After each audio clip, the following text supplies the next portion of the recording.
So we're continuing with our AI podcast from the Future Investment Initiative in Riyadh in its 9th edition.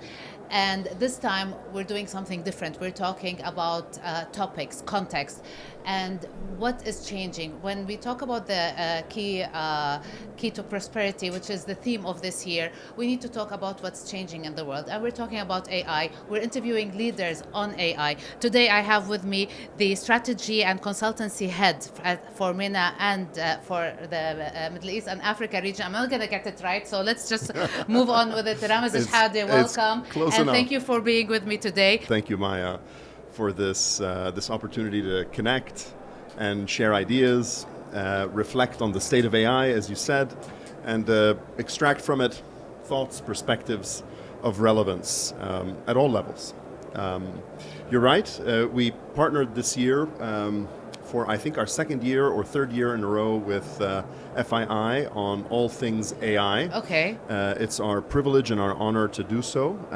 And beyond our usual contributions to a lot of the tools, the data that you see being displayed here, we have gone further and developed a report jointly with FII. Indeed, rebalancing intelligence with a view on the role that AI plays in making that happen. Okay. And what we found is quite surprising, alarming, but at the same time, somehow encouraging on the shape and the size of the opportunity that lies ahead. We looked at the world and essentially looked at it in two categories, the global north and the global south. Okay. And what we have derived from this is essentially a playbook towards digital autonomy in the age of AI. Okay, and what does today, that mean? Yeah. I will explain. I'll remove the consulting speak and put it into plain thoughts. Okay. What percent of global compute would you venture is in the global south? Pick a number. What percent? What percent? Look, يا عمي صوتية, it's 1%. 1%. It's in okay. fact slightly less than 1%. Oh wow! So I that. was saying what percent, and now it's 1%. Okay. Well, there you go. My misreading is your 1% success. only. Less than 1%. Wow. More than 99% of global compute is in the global north. So while many of the countries can't afford to go build their own data centers or train their own models, we can do so in the global south in regional clusters. UAE's Saudi Arabia's Humane, UAE's G42 and MGX are very well positioned to now serve the global south beyond themselves in ways that releases that dependency from the global north. Okay. It creates interrelation and interconnectivity in the global south, which is a strength of the global north. The global north is a highly integrated, highly collaborative environment. Okay. Versus the fragmentation that we see in much of the global south. So again, when you say we need to get there, how are we getting there? So you did mention the steps that Humane is taking, the steps that G42 is taking. We see 4 steps. Okay. One is around unlocking the financial flow of investors. We found that today in our report, 66, nearly 70% of investors have the majority of their AI-related investments still flowing north. Okay. Yeah, as I shared earlier. But 90% of them now look at the global south and what's coming out of India, what's coming out of Saudi Arabia, what's coming out of the UAE and saying, we believe that there is value to unlock. And so 90% of them, 87 to be precise, are now committing to invest in the region. Okay. Region has to now develop robust AI strategies. Only 30% of governments in this part of the world actually have a plan as to what to do.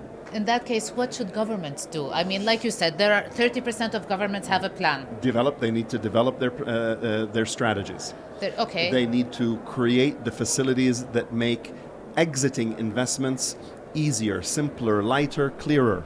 Okay. They need to have a view on the capital markets and how to generate further initial public offerings in their respective geographies. Okay. They need to treat their assets, their people, like critical national infrastructure.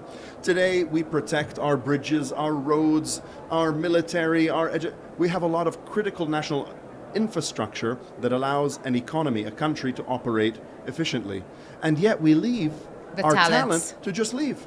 You and I both know this intimately well, right? We come from places where the local situation couldn't contain us. We all had to go somewhere else. Yeah, we had to leave and work outside. So what if governments, why don't governments, start treating their nationals as critical national infrastructure? This is all beautiful, but it sounds like a dream. How can it happen? I mean, will it be... How can you see it happen? Well, I think, and now I know what you're doing, Maya. Skeptical? No, you're teeing up the next part of the discussion. On leadership. Yes. What does it mean to be an enlightened leader? Right? Okay.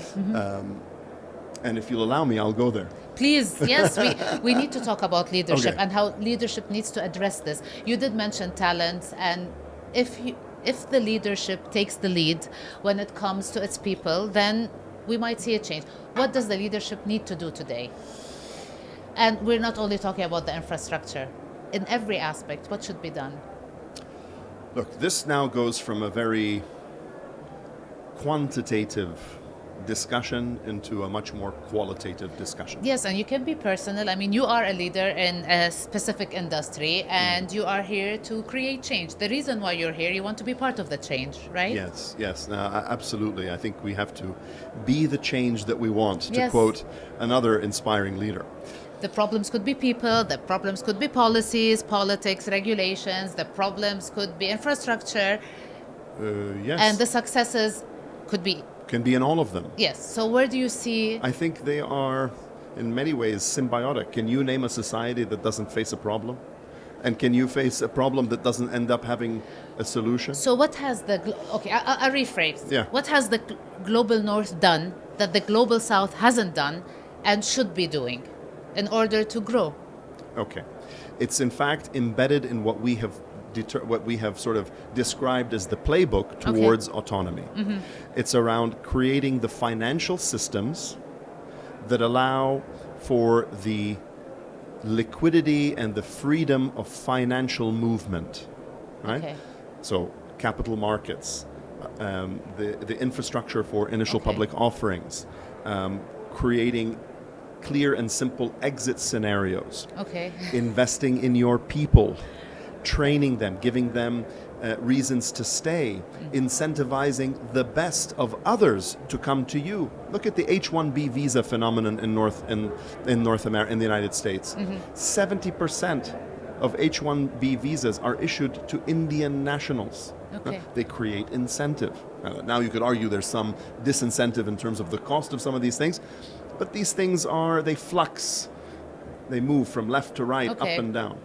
They also have invested quite heavily in the education sector, training the next level of talent, bringing people and saying, hey, come innovate here, let's build, let's create.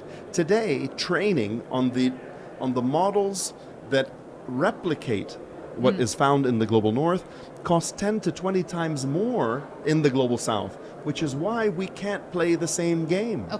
We have to find more hacky, more innovative, more frugal solutions. So I have to get your opinion on this as well. Sure. Of course, when we talk about AI, people are like, no, it's going to take over our lives. And now we talk about embracing it and getting it into the infrastructure, getting it into the mindset of everyone and changing so that we can adopt and adapt. Yes. How do we manage the fear? Well, I think we have to first be honest with ourselves. Every major technological shift has always been confronted with some level of anxiety, right? And for those who have fear of losing their jobs to AI, how should they manage? What should they do to learn? I mean, at the end of the day, there's a learning experience, and you need to develop yourself. You need to jump on that train and move forward with it. So how? Absolutely. It's a wonderful question. It's no doubt that this productivity game will reveal itself in some people losing their jobs, other people benefiting from new jobs that Other are created. jobs, probably, yeah, yes. that were created. I think there is no replacement for just doing some hard work.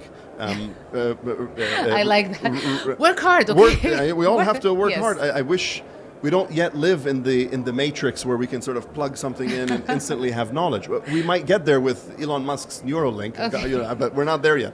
So you have to read, you have to explore, you have to try, you have to question, you have to learn from doing.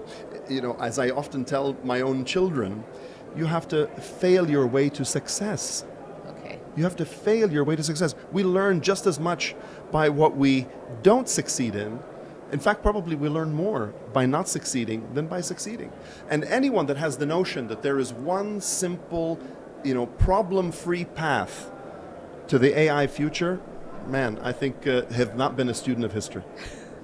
Thank you very much, Rامز. This was very interesting. It's been Thanks my a lot. sincere pleasure. Thank you. you.